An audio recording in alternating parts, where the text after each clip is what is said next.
my name is Jake Lawson. I'm 35 years old, a captain in the United States Army, and I had just returned home 2 weeks early from my deployment in Kuwait. I didn't tell anyone. I wanted the moment to be perfect. Sarah, my wife of 7 years, was being honored that evening at the Tri-Base Military Gala for her work running a nonprofit that supports families of deployed service members.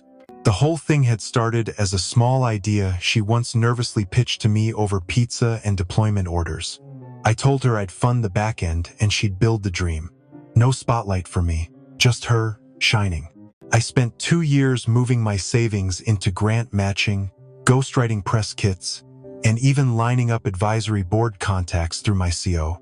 All in silence, all to make her vision real. The event tonight was going to be our full circle moment. I had the perfect tux pressed, her favorite watch on my wrist, and a card in my pocket with one line I'd rehearsed for months. You believed in others. I believed in you. Cheesy, maybe, but it felt right. She deserved the recognition. We both did. I pulled into the venue lot just after 6. The sky was fading gold, music echoing from inside the building, and I remember thinking I couldn't wait to see her face. I wasn't nervous, not then. Just proud, just ready. I had no idea that the life I thought I was walking back into had already been quietly rewritten. The hallway outside the dressing suites was quiet, lined with framed photos of past military honorees. I walked it slowly, staying out of view, hoping to catch Sarah alone before she took the stage. Her suite door was cracked open just an inch, soft laughter slipping out like perfume under the slit. Then I heard her voice, playful, familiar, too familiar, the laugh she used to save just for me. And then something else. That tone she used when she thought no one was listening. She said I was predictable. Said she could tell me she was a Navy SEAL, and I'd salute her and bring her dinner. My name didn't even sound like mine when she said it. I froze, my hand halfway to the doorframe, and leaned in just slightly. That's when I saw him, Major Scott, her colleague, her shadow at events. His jacket off, sitting far too close, his arm resting along the top of the couch behind her like he belonged there, like she wanted him there. She told him this would be the last night they'd have to pretend. Once the award hit, once the photos were up, she'd have the influence, the funding, and I'd be conveniently stationed again. I blinked, my throat dry. I watched her tuck a loose strand of hair behind her ear as he leaned in and kissed her shoulder. I didn't move, didn't breathe. I just listened. She said I was sweet but dumb, that I never asked where the money came from, that I was so desperate to believe in her dream, I forgot to ask whose dream it really was. My knees actually went weak. The folder in my hand with the gala itinerary felt like a joke. She laughed again and said she'd name the next initiative after me, so I'd feel included. My chest burned, I felt it in my ribs, a tightening that made it hard to think. I backed away slowly, careful not to make a sound.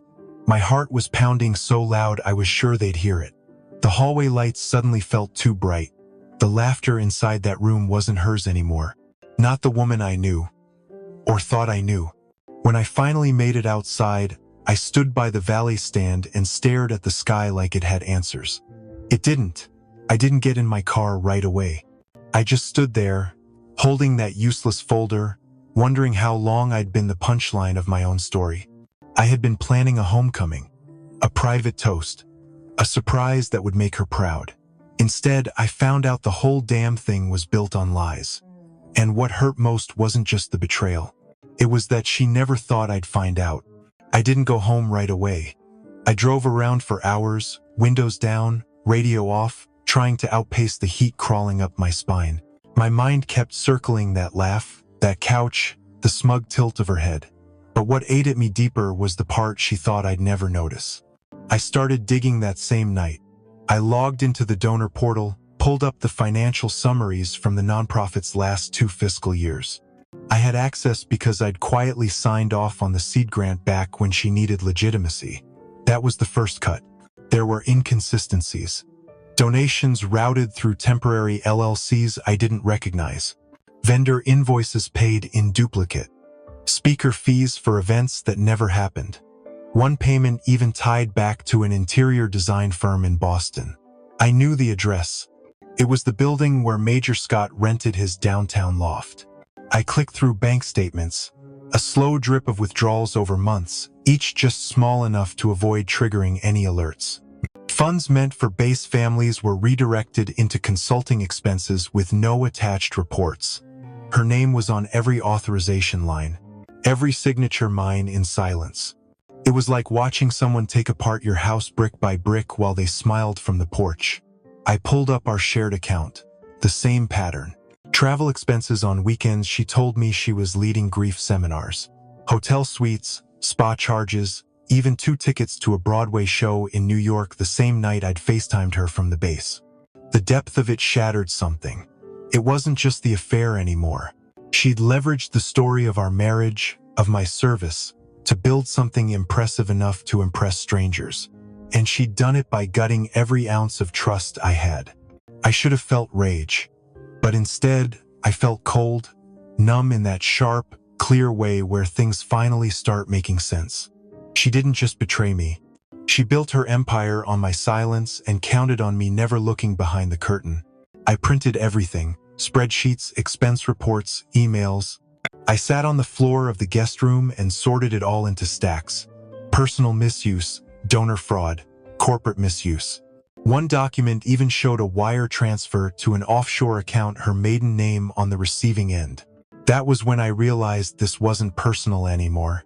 This was criminal. And she wasn't just careless, she was calculated. I stayed up all night staring at the numbers. Not crying, not yelling, just documenting. Because now I had proof. Real, heavy, undeniable proof. And once I had that, I knew exactly what I had to do. We met at the ROTC welcome mixer, back when neither of us had uniforms that fit or any clue what we were really signing up for. Sarah had this way of laughing at things she didn't fully understand, like it gave her control over them. I remember her leaning across the folding table, offering me a slice of pizza, already too confident for someone still trying to remember the salute sequence. We started dating after the first field exercise. She twisted her ankle on a muddy incline and barked at me when I tried to help her stand. But that night, she texted me 3 paragraphs about leadership, and I was hooked. She made me feel like being strong meant caring more, not less. After graduation, I took active duty, and she stayed stateside. She said the military wasn't her calling, but supporting the ones who served that was. So I wrote checks while she built programs, canceled weekend trips so she could pitch donors. I took extra shifts to cover rent when her nonprofit had nothing but mission statements and a shared Google Doc. The first real win was a local grant. We celebrated in our tiny kitchen with Chinese takeout and 1 bottle of wine we couldn't afford. She cried when the first family got help with daycare while the dad was deployed. I remember thinking this is what purpose looks like, but now, looking back, I see the way she always positioned the story to spotlight herself. Whenever we went to events, she introduced me as Jake, my rock, never as Jake, the funder. Or Jake, who missed 2 Christmases, so she could have an office downtown. It wasn't obvious then, but the spotlight was never meant to be shared. I saw the first real crack after her 3rd board appointment. She asked me not to wear my dress blues to the gala, said it was too on the nose. I let it slide. She said appearances mattered, that I'd understand one day. I thought I did.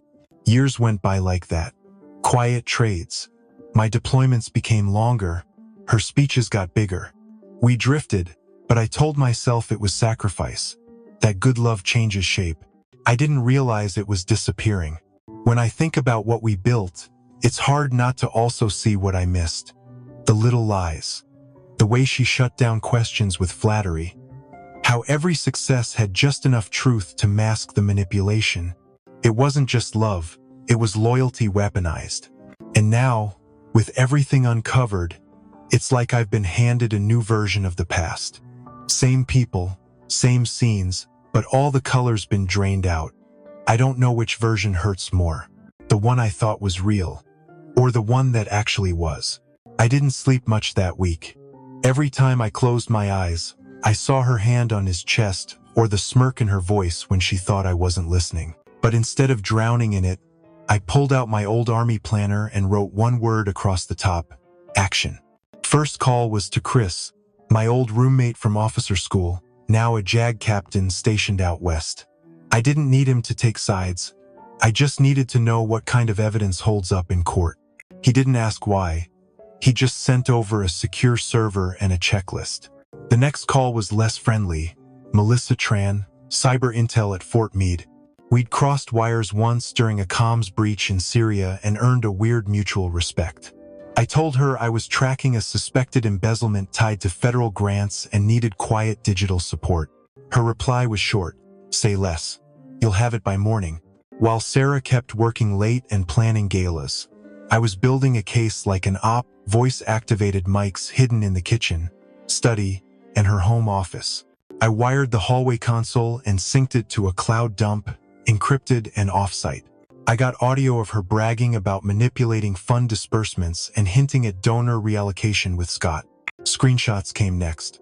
I logged into our shared devices at night, snapping every conversation, every bank alert, every calendar invite to hotels I never booked. I learned how to take photos of phone screens with a second phone without the backlight glare. It became routine, clinical. Her nonprofit account had red flags everywhere, transfers from restricted funds to her personal LLC. Grant money was rerouted through dummy vendors, one of which listed our home address as a billing site. That one broke me for a second. Then I added it to the file. Through Melissa, I got metadata from her email chains. She'd used military-affiliated branding to pitch donors, implied DoD endorsement without clearance. That crossed lines, legal ones. Chris flagged 3 violations in under 5 minutes. I spent evenings at the gym or walking the dog to avoid her. We ate in silence when she was home. I said I was decompressing, and she didn't push. She thought I was shutting down, but I was sharpening. I learned to keep my expression neutral when she kissed my cheek.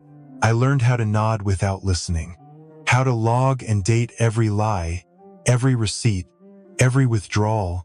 I even timed how long she spent texting him when she said she was emailing donors. At night, I built folders, labeled, time-stamped, color-coded, one for financial fraud, one for infidelity, one for reputational risk to affiliated donors, one for illegal military misrepresentation.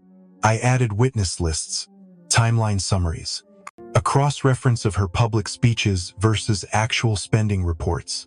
I didn't confront her once, not even when she laughed about how easy it was to get veterans to donate, not even when she called me boring in a voicemail meant for Scott.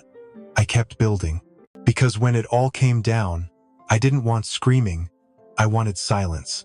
I wanted facts so undeniable she'd see her downfall not in anger, but in precision. That's what she underestimated most. Not my loyalty, my discipline. I arrived just before the doors closed. The venue was dressed in stars and stripes, polished marble floors reflecting crystal chandeliers, every inch tailored to honor sacrifice. I wore my full dress uniform, medals aligned, boots shined until I could see the ceiling in them. People turned when I walked in. Some nodded with the kind of respect only military cloth earns, others just smiled politely, unaware of the crack forming under it all. I scanned the room and found her instantly.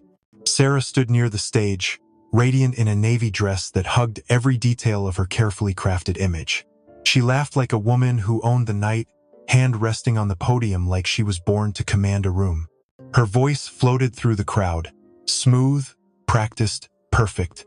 She spotted me from across the room and gave that smile, the one she used when she wanted cameras to see us as untouchable. I nodded back, just enough. It was the first honest lie I told all night. The speeches began. A general opened with formal praise. Another board member told a rehearsed story about resilience and vision. I stayed seated at the front table, exactly where she wanted me, where the cameras could see her brave soldier husband supporting her. I folded my hands and listened. Then it was her turn. She stepped onto the stage like she was walking on air. The lights caught her just right, applause swelled, and she opened her speech with gratitude and tears timed to the syllable. She spoke of loyalty, service, and family. She looked at me when she said it, but the words didn't land. I watched her sell a dream built on ash. Behind my back, she drained accounts. Beside me, she paraded integrity. And in front of them, she accepted praise meant for someone else. My jaw tightened, but my face didn't flinch. That night wasn't about emotion, it was about timing.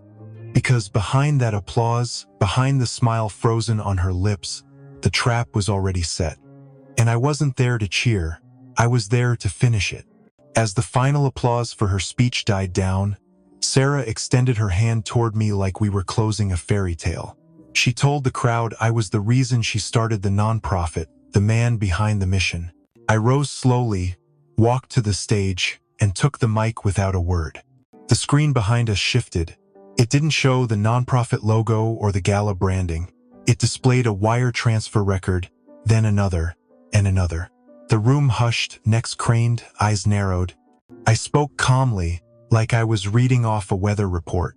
These funds, I said, were all misused. Donations meant for families of deployed soldiers were rerouted to shell vendors. Grants filtered into her personal LLC. Sarah turned toward me, frozen, lips slightly parted, trying to understand what was happening. The next slide hit. A photo of her in a hotel lobby, her hand in Major Scott's. The timestamp said enough. Then came a screenshot, her laughing about how easy it was to keep donors loyal. Another text. This one is about me. A placeholder. A funder too dumb to notice. Gasps rippled through the crowd like dropped glass. Board members stood up. A colonel turned to whisper into someone's ear. Sarah took a step forward, her voice cracking as she asked what I was doing. I didn't look at her. I addressed the room. This is the truth behind the narrative. Every dollar traced. Every message logged. This wasn't a story of courage. It was a con. Once I was done funding, security had already started moving in before the final slide, a notarized statement confirming false claims of military endorsement for donor trust. The final nail, her face drained of color, she reached for the mic. I didn't let go. You used my name, my uniform, and my silence. Now you don't get the mic. I handed it to the host and stepped down. The cameras followed me. The silence roared louder than any applause. And I never looked back. Within 24 hours, Sarah was removed from the nonprofit's board. The organization stated financial discrepancies and pending legal audits. Her name vanished from their website by morning. The military launched an ethics investigation through the Inspector General's office. Emails were subpoenaed. Her clearance was suspended. Within days, the Gala night video had gone viral. It played on military forums, YouTube commentary channels, and was dissected frame by strangers who suddenly knew our story. She tried to respond. A shaky video, badly lit, voice hoarse with damage control. But the comments weren't kind. No one bought the excuses. Not when the receipts were laid bare. I stayed quiet. No interviews. No responses. I wasn't after sympathy. I wanted accountability. My JAG contact helped push through the legal freeze on shared assets. Within a week, I had secured every account and canceled her access to our remaining funds. The nonprofit's donors reached out, some apologized, some just thanked me for exposing the truth. Veterans groups posted open letters of support. Old squadmates I hadn't spoken to in years sent texts that just said, "Proud of you, brother." It felt like being pulled from a rip current. My body was still tense, but the undertow was gone. I wasn't drowning in secrets anymore. I had control. She moved out without speaking to me again. Her attorney tried to spin the story in court filings. But truth doesn't need framing. I had documents. I had time-stamped silence. In the end, it wasn't just about revenge. It was about reclaiming my name. And I did. Quietly, precisely, completely. The morning air at the lake house feels different now. Still quiet, still cool, but no longer heavy. I wake up before the sun and sit with my coffee on the deck, watching the light break across the water in slow golden strips. The house is simple. Just me and the dog, a mutt I picked up from a shelter in Virginia. He doesn't ask questions, just stays close.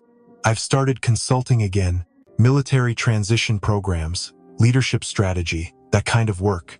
I say no more than I say yes now. There's a peace in choosing your own hours, in being able to tell someone, no, that doesn't align with my values. I don't have to explain anymore. I don't owe anyone the pieces of myself I once gave too freely. Some days I miss the rhythm of deployment, the purpose. But I remind myself that survival is also a kind of mission, and healing counts as progress. I rebuilt what mattered. Not the career, not the house, the compass. The part of me that knows what true loyalty is supposed to feel like. It doesn't beg, it doesn't lie, it doesn't need cover stories. So here's my question for you. Who would you still fight for even after they broke your heart? And more important, who would still fight for you